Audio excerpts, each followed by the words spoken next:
Two Shriji food. હું છું મનીષા ઠક્કર. આજે આપણે ઇન્સ્ટન્ટ 5 જ મિનિટમાં બની જાય એવી સરસ મજાની ટેસ્ટી ઠંડાઈ બનાવીશું. તો ચાલો આને બનાવવાનું શરૂ કરીએ. સૌથી પહેલા એક પેસ્ટ બનાવવાની છે. તો એક મિક્સર જાર લઈને એમાં 7 થી 8 પલાળીને છોલેલી બદામ લેવાની. આની સાથે 4 થી 5 પલાળેલા કાજુ, 1 ચમચી જેટલી વરિયાળી અને 4 થી 5 કાળા મરીને પલાળીને આમાં ઉમેરવાના. આને વાટતા સમયે જ આમાં 8 થી 10 કેસરના તાતણા ઉમેરવાના છે. અત્યારે હું આમાં ઇલાયચી પાવડર ઉમેરવાની છું. તમારી પાસે જો આખી ઇલાયચી હોય તો તમે આમાં 2 ઇલાયચી ઉમેરી દેજો. હવે આમાં 1 થી 2 ચમચી જેટલું પાણી ઉમેરીને આને સરસ રીતે વાટી લેવાનું છે. તો આ રીતે આની પેસ્ટ બનાવીને તૈયાર કરી દેવાની છે. હવે 500 ml ગરમ કરીને ઠંડુ કરેલું દૂધ લેવાનું અને એમાં જે પેસ્ટ આપણે તૈયાર કરી છે એ ઉમેરી દેવાની છે. તો 2 થી 3 ચમચી જેટલું આમાં કન્ડેન્સ મિલ્ક ઉમેરવાનું છે. આની ક્વોન્ટિટી તમે જેવું મીઠું ખાતા હોય એ પ્રમાણે ઓછી વધતી કરી શકો.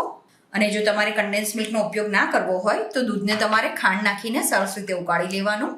છેલ્લે આમાં થોડો ઇલાયચી પાવડર ઉમેરી દેવાનો અને હવે આને સરસ રીતે મિક્સ કરી દેવાનું છે. આ રીતે બધી વસ્તુ મિક્સ થઈ જાય પછી આ ઠંડાઈને ફ્રીજમાં 3 થી 4 કલાક માટે ઠંડી કરવાની. ઠંડી કરવાથી જે બધી વસ્તુ આપણે આમાં ઉમેરી છે એની એકદમ સરસ ફ્લેવર દૂધમાં મિક્સ થઈ જશે. સાથે જ કેસર ઉમેરવાથી આનો કલર પણ ખૂબ જ સરસ આવી જતો હોય છે. તો હવે આને 4 કલાક માટે ફ્રીજમાં મૂકી દેવાની અને પછી એને ગાળીને પછી સર્વ કરવાની છે. તો હવે આ ઠંડાઈ એકદમ સરસ ઠંડી થઈ ગઈ છે. આને સરસ રીતે હલાવી દેવાની. તો ગાળવા માટે એક વાટકાની ઉપર આ રીતે કાણાવાળો વાટકો મૂકી દેવાનો અને પછી આ ઠંડાઈને ગાળી લેવાની. તમારે આ પેસ્ટમાં થોડા મગજતરીના બી અને થોડી ખસખસ ઉમેરવી હોય તો પણ ઉમેરી શકાય. મગજતરીના બીને અને ખસખસને પણ પલાળીને આમાં ઉમેરવાના છે. ગાળી લેવાથી મરીના કે વરિયાળીના જે પણ આ કૂચા હશે એ નીકળી જશે. આને એક સર્વિંગ ગ્લાસમાં લઈ લેવાની. હવે ઠંડાઈના ગાર્નિશિંગ માટે ઉપરથી સમારેલા પિસ્તા, કેસર અને બદામ ઉમેરવાની છે. તો તમે પણ આ રીતથી આ સરસ મજાની ઇન્સ્ટન્ટ ઠંડાઈ બનાવીને જરૂર ટ્રાય કરજો. આજે આપણે બનાવીશું સરસ મજાનો ટેસ્ટી અને ક્રિસ્પી એવો ધાણી મમરાનો ચેવડો. આ ચેવડો બનાવવા માટે સૌથી પહેલા આપણે મમરા વઘારીશું. તો અહીંયા એક મોટો વાટકો એટલે કે ગ્રામમાં 100 ગ્રામ બાસમતી મમરા લીધા છે, જેને ચાળીને સાફ કરી લેવાના. અત્યારે મમરા એકદમ ક્રિસ્પી છે એટલે એને તાપમાં નથી મૂક્યા. તમે જ્યારે મમરાનું પેકેટ ખોલો ત્યારે જો થોડા હવા લાગેલા લાગે તો એને થોડી વાર માટે ચાળીને તાપમાં મૂકી દેવાના. મમરા વઘારવા માટે આપણે કઢાઈમાં 3 ચમચી જેટલું તેલ ગરમ થવા માટે મૂકીશું. તમે જો વધારે ક્વોન્ટિટીમાં ધાણી કે મમરા વઘારતા હોય તો તમે એલ્યુમિનિયમના તાંસળામાં પણ આને વઘારી શકો છો. તેલ ગરમ થાય એટલે આપણે આમાં અડધી ચમચી જેટલી હળદર ઉમેરીશું. હવે જે મમરા આપણે લીધા છે એ આમાં ઉમેરી દઈએ. હળદર જો તમે આ રીતે વઘારમાં ઉમેરી દેશો તો એનો કલર એકદમ સરસ આવશે અને બધા મમરાની સાથે સરસ રીતે એનું કોટિંગ પણ થઈ જશે. Gas low to medium flame ઉપર રાખીશું અને આને સરસ રીતે મિક્સ કરી લેવાનું. આ રીતે આ મિક્સ થઈ જાય એ પછી આપણે આમાં સ્વાદ પ્રમાણે મીઠું ઉમેરીશું. મીઠું પણ આમાં સરસ રીતે મિક્સ થઈ ગયું છે અને આ મમરા ઓલરેડી કડક જ છે એટલે આને વધારે શેકવાની જરૂર નથી. જો મમરા પોચા લાગતા હોય તો તમારે આને હજુ થોડી વાર આ રીતે હળદર મીઠામાં શેકવાના. આમાં આપણે થોડું મરચું ઉમેરીશું. ઘરમાં જો નાના બાળકો હોય તો તમે આ રીતે હળદર મીઠાવાળા મમરા પણ રાખી શકો છો. હવે ગેસ બંધ કરી દઈશું અને આમાં અડધી ચમચી જેટલી બુરુ ખાંડ ઉમેરીશું. તમને મમરાનો તીખો ટેસ્ટ પસંદ હોય તો તમે બુરુ ખાંડ સ્કીપ કરી શકો છો અને બુરુ ખાંડના બદલે ઘરમાં જે ખાંડ વાપરીએ છીએ એને મિક્સરમાં દળીને ઉપયોગમાં લેવી હોય તો પણ લઈ શકાય. હવે ગેસ ચાલુ કરવાની જરૂર નથી. બંધ ગેસમાં જ આપણે આને મિક્સ કરી લઈશું. તો હવે આ વઘારેલા મમરાને આપણે એક વાસણમાં લઈ લઈએ. હવે આપણે જુવારની ધાણી વઘારીશું. તો અહીંયા ગ્રામમાં લગભગ 50 થી 60 ગ્રામ જેટલી જુવારની ધાણી લીધી છે, જેને પણ ચાળીને સાફ કરી લીધી છે. હવે ધાણી વઘારવા માટે આપણે 3 ચમચી જેટલું તેલ ગરમ થવા માટે મૂકીશું. જે તેલ આપણે ગરમ થવા માટે મૂક્યું હોય એ ગરમ થાય એટલે ગેસ ધીમો કરીને અડધી ચમચી હળદર ઉમેરીશું. હવે આમાં જે ધાણી સાફ કરીને રાખી છે એ ઉમેરી દઈએ અને આને આપણે સ્લો ટુ મીડિયમ ફ્લેમ ઉપર સરસ રીતે મિક્સ કરી લઈશું. તો હળદર ધાણીની સાથે સરસ રીતે મિક્સ થઈ ગઈ છે. હવે આપણે આમાં સ્વાદ પ્રમાણે મીઠું ઉમેરી દઈશું. ધાણીમાં પણ થોડું મીઠું હોય એટલે મીઠું સાચવીને ઉમેરવાનું. ગેસની ફ્લેમ સ્લો ટુ મીડિયમ રાખવાની છે અને ધાણીને એકદમ સરસ ક્રિસ્પી શેકવાની છે. ધાણીને લગભગ 4 થી 5 મિનિટ શેક્યા પછી હવે આ સરસ રીતે ક્રિસ્પી થઈ ગઈ છે. તો ગેસ બંધ કરી દઈશું. ધાણીને જ્યારે તમે ચેક કરશો તો સરળતાથી આનો ભૂક્કો થઈ જશે. ધાણી જેટલી સરસ ક્રિસ્પી હશે એટલો જ આ ચેવડો ખાવાની મજા આવશે. છેલ્લે આપણે આમાં અડધી ચમચી કે સ્વાદ પ્રમાણે લાલ મરચું ઉમેરીશું. આની સાથે અડધી ચમચી બુરું ખાંડ ઉમેરીએ. હવે આને સરસ રીતે મિક્સ કરી લઈશું. કઢાઈ ગરમ જ છે એટલે ફરીથી ગેસ ચાલુ કરવાની જરૂર નથી. ધાણીને આપણે એક વાસણમાં લઈ લઈશું. હવે એક વઘાર તૈયાર કરવાનો છે તો એના માટે એક કઢાઈ લઈ એમાં 2 ચમચી જેટલું તેલ ગરમ થવા માટે મૂકીશું. તેલ ગરમ થાય એટલે આપણે લગભગ 3 થી 4 ચમચી જેટલા સિંગદાણાને આમાં સાંતળી લઈશું. આની ક્વોન્ટિટી તમે પસંદ પ્રમાણે ઓછી વધતી કરી શકો. આને આપણે મીડિયમ ફ્લેમ ઉપર સાંતળવાના છે જેથી એકદમ સરસ ક્રિસ્પી શેકાય. સિંગદાણા થોડા શેકાઈ જાય એ પછી આપણે આમાં 15 થી 20 મીઠા લીમડાના પાન ઉમેરીશું.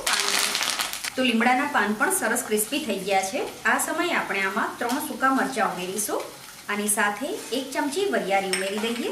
હવે ગેસ બંધ કરી દઈશું અને આમાં અડધી ચમચી જેટલી હિંગ અને વઘારનો સરસ કલર આવે એટલા માટે અડધી ચમચી જેટલી હળદર ઉમેરીએ. હવે આપણે બધી વસ્તુને મિક્સ કરવાની છે. તો એક મોટું વાસણ લેવાનું અને એમાં વઘારેલા મમરા, વઘારેલી ધાણી અને જે વઘાર તૈયાર કર્યો છે એ થોડો ઠંડો થાય પછી આમાં 1 ચમચી કાશ્મીરી મરચું ઉમેરીશું. ગરમ તેલમાં મરચું નથી ઉમેરવાનું. તો મરચું આમાં સરસ રીતે મિક્સ થઈ ગયું છે. હવે આ વઘાર આપણે આમાં ઉમેરી દઈશું. આમાં આપણે થોડો ચાટ મસાલો કે આમચૂર પાવડર ઉમેરીશું. થોડું આમાં સંચળ ઉમેરીશું. આમાં આપણે મીઠું ઉમેર્યું છે એટલે સંચળ થોડુંક જ ઉમેરવાનું છે. થોડો ગરમ મસાલો ઉમેરીએ. આની સાથે આપણે થોડો સૂંઠ પાવડર ઉમેરીશું. હવે આમાં તમે દાળિયા કે આ રીતના જે ખારા છોલેલા ચણા આવે છે એ ઉમેરી શકો. અહીંયા છોલેલા ખારા ચણા ઉમેર્યા છે એ લગભગ 1 વાટકી જેટલા ઉમેરીશું. અને 1 મોટા વાટકા જેટલી આપણે ચણાના લોટની સેવ ઉમેરીએ. હવે આ બધી વસ્તુને સરસ રીતે મિક્સ કરી લઈશું. હવે આ બધી વસ્તુ સરસ રીતે મિક્સ થઈ ગઈ છે. આ સમયે તમારે આને ટેસ્ટ કરી લેવાનું. કોઈ મસાલો તમને ઓછો લાગતો હોય તો તમે ઉમેરી શકો છો. આને આપણે એક સર્વિંગ બોલમાં લઈ લઈશું અને બનાવેલા ચેવડાને તમે એરટાઇટ ડબ્બામાં ભરીને મહિના સુધી સ્ટોર કરી શકો છો. તો તમે પણ આ ટેસ્ટી ધાણી મમરાનો ચેવડો બનાવીને જરૂર ટ્રાય કરજો. આજે આપણે એકદમ ટેસ્ટી મકાઈની ધાણી કેવી રીતે વઘારવી એ જોઈશું. તો ચાલો વિડીયો શરૂ કરીએ. મકાઈની ધાણી વઘારવા માટે એક મોટી કઢાઈમાં 3 થી 4 ચમચી જેટલું તેલ ગરમ થવા માટે મૂકવાનું અને તેલ ગરમ થાય ત્યાં સુધીમાં મકાઈની ધાણીને ચાળીને સાફ કરી લેવાની છે. તેલ ગરમ થઈ જાય એટલે આમાં અડધી ચમચી હળદર અને 1/4 ટીસ્પૂન હિંગ ઉમેરીને મિક્સ કરી લેવાની. પછી જે ધાણી સાફ કરીને રાખી છે એ આમાં ઉમેરવાની. અત્યારે 100 ગ્રામ ધાણી લીધી છે. હવે મીડિયમ ફ્લેમ ઉપર ધાણીને વઘારમાં સરસ રીતે મિક્સ કરી દેવાની. આ રીતે હળદર આમાં મિક્સ થઈ જાય એ પછી આપણે આને મીડિયમ ફ્લેમ ઉપર 1 થી 2 મિનિટ માટે આ રીતે શેકવાની છે જેથી આ ધાણી એકદમ સરસ ક્રિસ્પી થઈ જશે. હવે આમાં સ્વાદ પ્રમાણે મીઠું ઉમેરી દેવાનું. ધાણીમાં પણ થોડું મીઠું હોય એટલે મીઠું સાચવીને ઉમેરવાનું. મીઠાને પણ આમાં સરસ રીતે મિક્સ કરી દેવાનું અને ગેસની ફ્લેમ મીડિયમ જ રાખવાની છે અને આ જ રીતે એને હલાવતા રહેવાનું. તમે જો વધારે ક્વોન્ટિટીમાં ધાણી વઘારતા હોય તો ધાણીને તમે સાફ કરીને થોડીવાર તાપમાં મૂકી દેજો અને પછી વઘારશો તો એમાં ખૂબ જ ઓછો સમય લાગે છે. મીઠું પણ આમાં સરસ રીતે મિક્સ થઈ ગયું છે. ગેસ ધીમો કરી દેવાનો અને આમાં 1 ચમચી કાશ્મીરી મરચું ઉમેરવાનું છે જેનાથી કલર ખૂબ જ સરસ આવશે. કાશ્મીરી મરચું ના હોય તો જે પણ મરચું તમે કુકિંગમાં વાપરતા હોય એ લઈ શકો છો. સાથે જ 1/4 ટીસ્પૂન જેટલો ચાટ મસાલો ઉમેરવાનો જેનાથી સ્વાદ ખૂબ જ સરસ લાગે છે અને બાળકોને આ પોપકોર્ન ખાવાની મજા પણ આવશે. હવે ધાણી ખાવાથી પેટમાં પણ ના દુખે અને ગેસ પણ ના થાય એના માટે આમાં થોડો સૂંઠ પાવડર ઉમેરવાનો. તો લગભગ અડધી ચમચી જેટલો સૂંઠ પાવડર ઉમેર્યો છે. ફરીથી બધી વસ્તુને સરસ રીતે મિક્સ કરી દેવાની. હવે ગેસ બંધ કરીને બધી વસ્તુને સરસ રીતે મિક્સ કરી દેવાની. ગેસ પણ ગરમ હોય સાથે આ કઢાઈ પણ ગરમ છે એટલે હવે ગેસ ચાલુ રાખવાની જરૂર નથી હોતી. આમાં જ આ બધું સરસ રીતે મિક્સ થઈ જશે. ગેસ બંધ કરીને બધું મિક્સ કરી લઈએ એ પછી આમાં 2 ચમચી બુરું ખાંડ ઉમેરવાની. ખાંડની ક્વોન્ટિટી તમારી પસંદ પ્રમાણે ઓછી વધતી કરી શકાય. બુરું ખાંડને પણ આમાં સરસ રીતે મિક્સ કરી દેવાની. આ ધાણીને સરસ રીતે મિક્સ કરી દઈએ અને પછી એ ઠંડી થાય એટલે તમે આને ડબ્બામાં ભરીને સ્ટોર કરી શકો છો. તો આ હોળી પર તમે પણ આ રીતે મકાઈની ધાણી વઘારીને જરૂર ટ્રાય કરજો. તમારા ઘરમાં આ ચોક્કસ પસંદ આવશે. આજે આપણે માવા ડ્રાયફ્રૂટના ઘૂઘરા બનાવીશું. તો ચાલો આ હેલ્ધી માવા ડ્રાયફ્રૂટના ઘૂઘરા કેવી રીતે બનાવવા એ જોઈ લઈએ. તો હવે આપણે લોટ બાંધવા માટે એક મોટા વાસણમાં 2 કપ ઘઉંનો ઝીણો લોટ લેવાનો છે. આમાં મોવણ માટે 4 ચમચી ઘી ઉમેરી દેવાનું. મેલ્ટેડ ઘી લેવાનું છે. ઘીના બદલે તેલ લેવું હોય તો પણ લઈ શકાય, પણ ઘીનું મોવણ ઉમેરશો તો ઘૂઘરા ખૂબ જ સરસ લાગે છે. સાથે જ 1 ચપટી જેટલું મીઠું ઉમેરી દેવાનું. તો પહેલા ઘીના મોવણને આપણે લોટની સાથે સરસ રીતે મિક્સ કરી દેવાનું છે. તો ઘી આમાં આ રીતે મિક્સ થઈ જાય એ પછી થોડું થોડું પાણી ઉમેરીને આનો મીડિયમ સોફ્ટ લોટ બાંધીને તૈયાર કરવાનો છે. તો રોટલી કરતાં સહેજ કઠણ અને પરોઠા કરતાં સહેજ ઢીલો એવો આનો લોટ બાંધવાનો. તો આ રીતે આપણે લોટને હજુ 2 થી 3 મિનિટ માટે કે એકદમ સરસ ઉવાળો થઈ જાય ત્યાં સુધી મસળવાનો છે. હવે લોટને ઢાંકીને 15 થી 20 મિનિટ માટે રહેવા દેવાનો. ત્યાં સુધી આપણે ઘૂઘરા માટે સ્ટફિંગ બનાવી દેવાનું છે. તો એક નોનસ્ટિકની કે જાડા તળિયાવાળી કઢાઈ લેવાની અને કઢાઈમાં મેં પહેલાં થોડું ઘી લગાવી દીધું છે. પછી આમાં 200 ગ્રામ મોળો માવો ઉમેરવાનો અને એને ધીમા ગેસ ઉપર શેકી લેવાનો છે. જેમ જેમ માવો શેકાતો જશે એમ આમાંથી ઘી પણ અલગ થવા લાગશે અને આ રીતે તમને એનો કલર પણ બદલાયેલો દેખાશે. હજુ પણ આ માવાને આપણે ધીમા ગેસ ઉપર જ 1 થી 2 મિનિટ માટે શેકવાનો છે. તો 2 મિનિટ પછી હવે આ માવો સરસ રીતે શેકાઈ ગયો છે. આ રીતે માવો શેકાઈ જાય એટલે ગેસ બંધ કરીને માવાને એક ડીશમાં કે વાટકામાં કાઢી લેવાનો અને હવે આ જ કઢાઈમાં 1 નાની ચમચી જેટલું ઘી ગરમ થવા માટે મૂકવાનું. ઘી ગરમ થઈ જાય એટલે આમાં 3 ચમચી સોજી ઉમેરવાનો. સોજીને ધીમા ગેસ ઉપર આછા બદામી કલરનો થાય ત્યાં સુધી શેકવાનો છે. તો હવે સોજી પણ સરસ રીતે શેકાઈ ગયો છે. ગેસ બંધ કરી દેવાનો અને આમાં 50 ગ્રામ સૂકા ટોપરાનું છીણ ઉમેરવાનું છે. આ છીણ ઓલરેડી શેકેલું જ હોય એટલે ગેસ ચાલુ કરીને આને શેકવાની જરૂર નથી. આ કઢાઈ ગરમ જ છે એમાં એને સોજીની સાથે મિક્સ કરી દેવાનો. તો ટોપરાનું છીણ અને સોજી સરસ રીતે મિક્સ થઈ ગયું છે. આને પણ આપણે એક ડીશમાં લઈ લેવાનું છે. હવે ફરીથી એ જ કઢાઈમાં આપણે 1 ચમચી જેટલું ઘી ગરમ થવા માટે મૂકવાનું. ઘી ગરમ થઈ જાય એટલે આપણે 100 ગ્રામ મિક્સ ડ્રાયફ્રૂટને આમાં ધીમા ગેસે શેકી લેવાનું છે. તો અહીંયા મેં ડ્રાયફ્રૂટમાં કાજુ, બદામ અને પિસ્તા લીધા છે. ડ્રાયફ્રૂટની ક્વોન્ટિટી તમારી પસંદ પ્રમાણે ઓછી વધતી કરી શકાય અને કોઈ ડ્રાયફ્રૂટ તમારે સ્કીપ કરવું છે તો સ્કીપ પણ કરી શકાય. ડ્રાયફ્રૂટને વધારે ડાર્ક કલરના નથી શેકવાના. લગભગ 1 મિનિટ પછી આ રીતે એનો કલર ચેન્જ થઈ જાય એટલે ગેસ બંધ કરી દેવાનો અને છેલ્લે આમાં 2 ચમચી ચારોળી ઉમેરવાની છે. ગેસ ચાલુ કરવાની જરૂર નથી. ચારોળીને ડ્રાયફ્રૂટની સાથે જ ગરમ ઘીમાં મિક્સ કરી લેવાની. આ રીતે ડ્રાયફ્રૂટ મિક્સ થઈ જાય એ પછી બાકીની વસ્તુ જે આપણે શેકીને રાખી છે એ આમાં ઉમેરવાની. તો સૌથી પહેલાં સોજી અને ટોપરાનું છીણ આમાં ઉમેરવાનું. પછી જે શેકેલો માવો છે એ આમાં ઉમેરી દેવાનો છે અને હવે આ બધી વસ્તુને મિક્સ કરી લેવાની છે. આ રીતે થોડું મિક્સ થઈ જાય એટલે આમાં 1 ચમચી ઇલાયચી પાવડર ઉમેરવાનો અને ફરીથી આને મિક્સ કરી દેવાનું છે. હવે આ સ્ટફિંગને એકદમ ઠંડુ થવા દેવાનું અને પછી આગળની પ્રોસેસ કરવાની છે. તો હવે આ સ્ટફિંગ સરસ રીતે ઠંડુ થઈ ગયું છે. તમારે આને હાથથી અડીને ચેક કરી લેવાનું. આ રૂમ ટેમ્પરેચર પર આવી જાય એ પછી જ આમાં ગળપણ ઉમેરવાનું છે. તો આટલા માપમાં આપણે અડધો કપ અને ગ્રામમાં 100 ગ્રામ ગોળનો પાવડર ઉમેરવાનો છે. તો પહેલાં આને સ્પેચ્યુલાથી થોડું મિક્સ કરી દઈશું અને પછી એને હાથથી સરસ રીતે મિક્સ કરવાનું છે જેથી માવાની સાથે આ બધી વસ્તુ સરસ રીતે મિક્સ થઈ જાય. અહીંયા મેં આટલા માપમાં 100 ગ્રામ ગોળનો પાવડર ઉમેર્યો છે. ગોળનો પાવડર તમે તમારા ઘરના વપરાશ પ્રમાણે ઓછો વધતો કરી શકો છો. તો ગોળનો પાવડર આમાં સરસ રીતે મિક્સ થઈ ગયો છે. જે લોટ આપણે બાંધીને રાખ્યો છે એને પણ ચેક કરી લેવાનો. તો લગભગ 20 મિનિટ પછી લોટને ઉપયોગમાં લેતા પહેલા સરસ રીતે મસળી લેવાનો અને આ રીતે લોટને મસળી લઈએ પછી આમાંથી નાનો લુવો બનાવી દેવાનો. તો આ રીતે લુવો બનાવી દેવાનો અને બાકીનો લોટ ઢાંકીને રાખવાનો.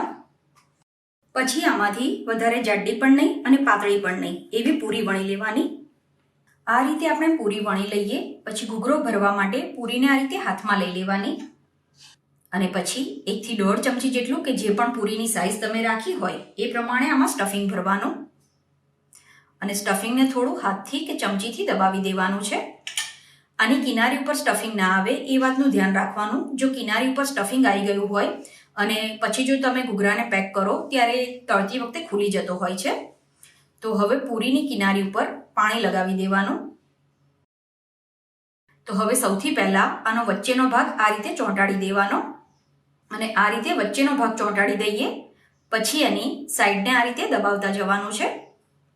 તો આ રીતે પહેલા બધી કિનારીને ચોંટાડી દેવાની. હવે એની કાંગરી બનાવવા માટે લોટને આ રીતે દબાવવાનો અને જે પણ લોટ વધે એને આ રીતે ફોલ્ડ કરતા જવાનું. તો આ રીતે આપણે કાંગરી વાળીને ઘૂઘરો બનાવીને તૈયાર કરવાનો. હવે ઘૂઘરાને તળવા માટે ઘી ગરમ થવા માટે મૂકી દેવાનું. ઘૂઘરાને તમારે ઘીના બદલે તેલમાં ફ્રાય કરવા હોય તો પણ કરી શકાય. જો તમે તેલ ઉપયોગમાં લેતા હોય તો ફ્લેવર વગરનું તેલ લેવાનું. ઘીને મીડિયમ ફ્લેમ ઉપર ગરમ કરવાનું છે. તો હવે આ ગરમ ઘીમાં જે ઘૂઘરા આપણે બનાવીને રાખ્યા છે એને ફ્રાય કરી લેવાના. તો આ રીતે ફ્રાય પેનમાં કે કડાઈમાં જેટલા પણ ઘૂઘરા એક સાથે આવી રહે એટલા એડ કરવાના અને આને સ્લો ટુ મીડિયમ ફ્લેમ ઉપર ફ્રાય કરવાના છે. ઘૂઘરા એક બાજુ તળાઈ જાય એટલે એને ફેરવી દેવાના. અત્યારે જે માપ લીધું એનાથી આ સાઈઝના 25 ઘૂઘરા બનીને તૈયાર થાય છે. તો ઘૂઘરા આ રીતે લાઇટ બ્રાઉન કલરના અને ક્રિસ્પી તળાઈ જાય એટલે એને ઝાડામાં લઈ લેવાના. આનાથી વધારે આનો ડાર્ક કલર નથી કરવાનો. આ રીતે બનાવેલા ઘૂઘરાને તમે 8 થી 10 દિવસ સુધી અને જો ફ્રીઝમાં રાખો તો આ લાંબો ટાઈમ સુધી સારા રહે છે. તો બતાવેલી નાની નાની ટિપ્સનું અને મેઝરમેન્ટનું ધ્યાન રાખીને તમે જો આ ઘૂઘરા બનાવશો તો તમારા ઘૂઘરા બહાર કરતાં પણ એકદમ સરસ બનશે. તો આ જ રીતે આપણે બધા ઘૂઘરા બનાવીને તૈયાર કરી દેવાના છે. આ ઘૂઘરા ઉપરથી એકદમ સરસ ખસ્તા અને ખાવામાં ખૂબ જ સરસ ટેસ્ટી બને છે. તો તમે આ રીતે ઘૂઘરા બનાવીને જરૂર ટ્રાય કરજો. આઈ હોપ તમને મારો આજનો વિડીયો પસંદ આવ્યો હશે.